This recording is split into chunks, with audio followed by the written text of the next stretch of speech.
bahwa kejadian ini berawal dari arus pendek, yaitu korsleting listrik, dan terjadi pada pukul 13.30 WIB.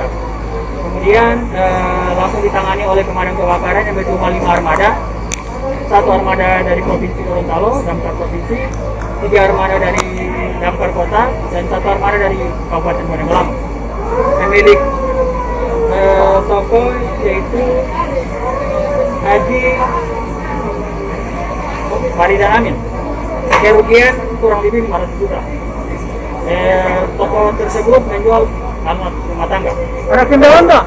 Ya. Ada kendala. Kalau kendala saat ini Kan lama tadi. pada saat penanganan kami itu kan di dalam banyak material, jadi agak susah untuk memadamkan api.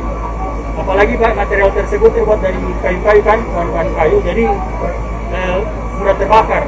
Penanganannya agak lama. Mungkin sekian dari saya.